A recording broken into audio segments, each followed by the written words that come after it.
Hi, my name is Andrew Schimmels, and I'm a student physical therapist at Regis University, and today we're going to talk about pain.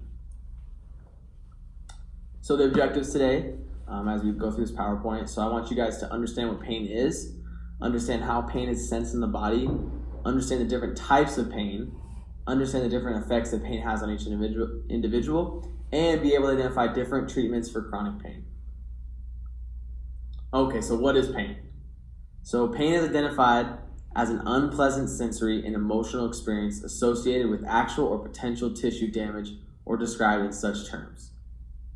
A lot of word vomit there. So let's break that down. So like I said on the slide, pain is a multifaceted event, meaning that it has many levels to it. Every single person in the world experiences pain differently, and there's no way to distinguish who feels it right versus who feels it wrong. This difference in pain comes from many different stems, such as culture, past experience, age, and genetics. We can go a lot further into this in later detail. Again, no one denies that pain is an unpleasant event that one experiences, although pain is much more complex than that. Pain is a natural response and serves as somewhat of a biological shield when we damage our body or tissues. So it's not a bad thing. Don't ever think about pain as a bad thing. But let's break that down again. When we hurt our ankle, yes, we've all done it. We've all played basketball and landed on it or landed on somebody's shoe. It sucks. It hurts. This is when we start to see the swelling and the discoloration. This is our body telling us like, hey, that really hurt. Let's stay off of it, or let's avoid another injury. And that's like a safe mechanism. That's acute pain. There are a lot more physiological things happening. I can go into that in later detail if you want to watch another PowerPoint, but we'll just stick to that. Just damaged tissue. So keep moving on. So let's do a little pain neuroscience in 30 seconds. I'll try to go quick through this. So we have these little tiny receptors in our skin. These are called nociceptors, and they're little sensory neurons in our body that are located in our skin. These guys react to painful stimuli such as, let's say, a Lego.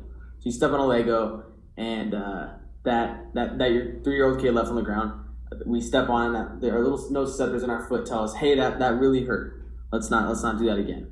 So that signal travels all the way up your body, all the way up your leg, from peripheral nerves, and they pick up those signals, and then travels to a place called the thalamus, which is kind of like a gate, which ultimately ends at the primary somatosensory cortex. You see that picture right there. They say that in Iron Man 3 to sound really smart. It's just a little sensory mechanism in our brain that tells us, like, picks up senses like hot or cold or pain or discriminate touch. Yes. Keep moving on. So let's talk about acute versus chronic pain. I talked earlier about acute pain. This is good. This is a biological response. Again, in the slide, it says pain resulting from tissue damage has a clear onset in pathology. This is normal. So you step on a Lego, it hurts. Let's not do that again. It's easy for clinicians and doctors and physicians to manage this type of pain because this is a normal response. Now, on the other hand, there's chronic pain. So chronic pain is a whole other beast. This is tissue damage and is no longer present, and the pain is no longer a symptom, but the disease. It is not protective. It doesn't serve our bodies any purpose. It is very hard to manage. It's also very, very expensive. Globally, 20% pain lasting greater than 3 months. Persistent pain is also, globally, 20% of people have had this experience, and 1 in 6 in America have experienced this chronic pain, and it costs the U.S. over $100 billion a year. Just a couple of statistics. So what affects pain?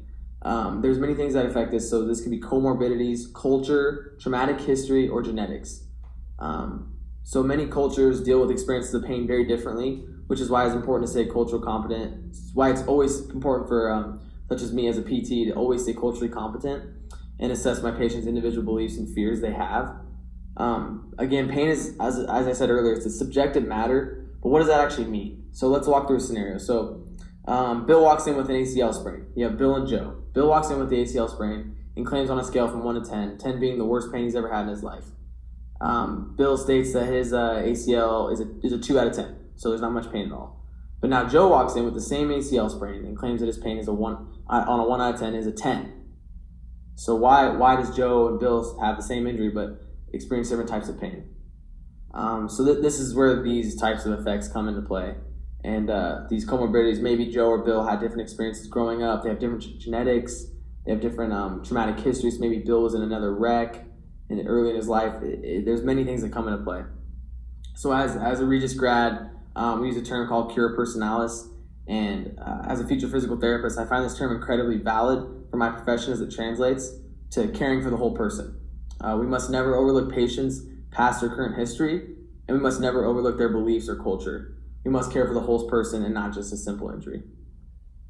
So things that we can do for chronic pain, there's a lot of literature out there being published right now. So in cognitive behavioral therapy, mindful meditation, and mindfulness. So I prompt you, whoever's watching this video, to ask your therapist, physician, nurse practitioner, whatever you're seeing right now, about some of these techniques, as many have great and proven benefits regarding chronic and persistent pain.